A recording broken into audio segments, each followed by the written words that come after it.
ہم سے دنیا جنت ہے، ہم مائیں ہیں، ہم بہنیں ہیں، ہم بیٹیاں، ہم عزت ہے، کھیتوں سے کھلیانوں تک، چولہوں سے ملوں مشینوں تک، جس راہ پہ ہمارے قدم پڑے ہر قدم کے نیچے عظمت ہے، ہم اس دنیا کی رونق ہے، ہم سے دنیا جنت ہے، ہم سے دنیا جنت ہے۔ صدر عالی وقار، عورت کا تو دنیا میں پہلا روپ ہی رحمت ہے، بیٹی بن کر آتی ہے تو سب خاندان کے دلوں پر راج کرتی ہے، بہن بن کر آتی ہے تو بھائی کے لیے بازو اور ماں کے لیے بازو بن جاتی ہے، اور جب بیوی بن کر آتی ہے تو ایک مخلص رشتہ اور ہمیشہ ساتھ نبھانے والی ساتھی بن جاتی ہے، اور جب ماں بنتی ہے تو اللہ تعالیٰ اس کا رتبہ اتنا بلند کر دیتے ہیں کہ جنت کو اٹھا کر اس کے قدموں میں ڈال دیتے ہیں۔ عورت کا مقام کیا خوب بنایا ہے خدا نے، عورت کا مقام کیا خوب بنایا ہے خدا نے، ماں کے قدموں تلے جنت ہے بتایا ہے خدا نے۔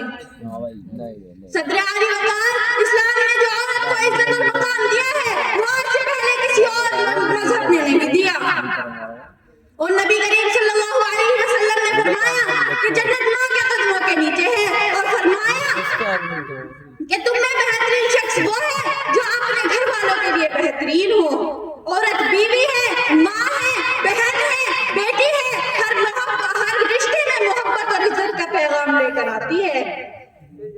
ایک مرتبہ حضرت موسیٰ علیہ السلام نے اللہ تعالیٰ سے سوال کیا کہ اے میرے رب، اگر آپ اپنے کسی بندے سے خوش ہوتے ہیں تو آپ اس کو انعام میں کیا عطا کرتے ہیں؟ میرے رب نے جواب دیا کہ میں اس کو انعام میں بیٹی عطا کرتا ہوں۔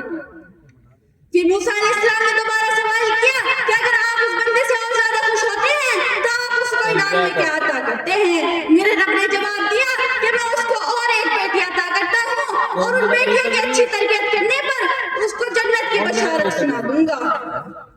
سبحان اللہ، کہ مہکتا رہتا ہے دل کا جہاں بیٹی سے، کہ مہکتا رہتا ہے دل کا جہاں بیٹی سے، زمانے بھر میں بڑھی گھر کی شان بیٹی سے۔ ضروری یہ نہیں کہ بیٹوں سے ہی نام روشن ہو، ضروری یہ نہیں کہ بیٹوں سے ہی نام روشن ہو، میرے نبی کا چلا خاندان بیٹی سے۔ صدر عالی وقار، ایک طرف تو اللہ تعالیٰ نے عورت کا اتنا بلند مقام بتا دیا ہے، اور دوسری طرف ہمارے معاشرے میں عورت کو کمزور سمجھ کر اس پر ظلم کیا جاتا ہے۔ عورت اگر اپنی طرف سے ظلم کا سر نیچے کرنا چاہے تو اس پر تہمت لگا کر اسے زمانے میں رسوا کیا جاتا ہے۔ عورت اگر اپنے حق کے لیے زبان کھولے تو اس کی زبان کھینچ لی جاتی ہے۔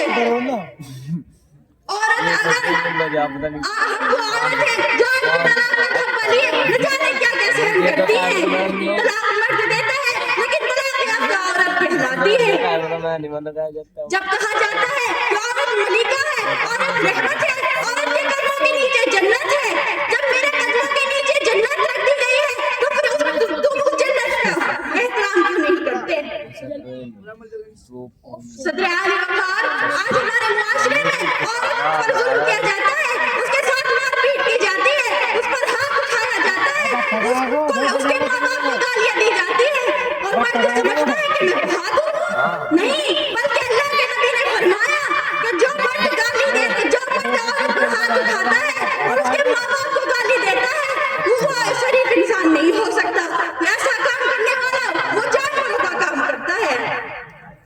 صدر عالی وقار، میں عورت ہوں مجھے دیکھو عزت کی نگاہ سے، میں عورت ہوں مجھے دیکھو عزت کی نگاہ سے، چاند تارے زمین پہاڑ بھی شرما جاتے ہیں میری حیا سے۔ سفارش کس سے کروں کیا لکھا میری تقدیر میں، سفارش کس سے کروں کیا لکھا میری تقدیر میں، ہر روز نئی آزمائش عورت کے لیے۔ صدر عالی وقار، عورت کا تو دنیا میں پہلا روپ ہی رحمت ہے۔ جب ماں کے عالم میں پہنچتی ہے تو جنت کو اٹھا کر اس کے قدموں میں ڈال دیا جاتا ہے۔ اے عورت تجھے سلام ہے، بلا شبہ تو ہی معاشرے کی پہچان ہے۔ تم مسیحا بھی ہو، معلم بھی ہو، وکالت جو کرتی ممکن بھی ہو، اور سچ تو یہ ہے کہ تم سارے زمانے کی رگے جان ہو۔ اے عورت تجھے سلام ہے، بلا شبہ تو ہی معاشرے کی پہچان ہے۔ میں اس شعر پر اپنی تقریر کو ختم کرنا چاہتی ہوں. وہ جب ماں ہے تو دعاؤں کی ردا ہو جیسے, وہ جب ماں ہے تو دعاؤں کی ردا ہو جیسے, وہ جب بیوی ہے تو ساون کی گھٹا ہو جیسے, وہ بہن ہے تو محبت کی صدا ہو جیسے, وہ جو بیٹی ہے تو جینے کی دعا ہو جیسے. وما علینا الا البلاغ. السلام علیکم ورحمۃ اللہ وبرکاتہ.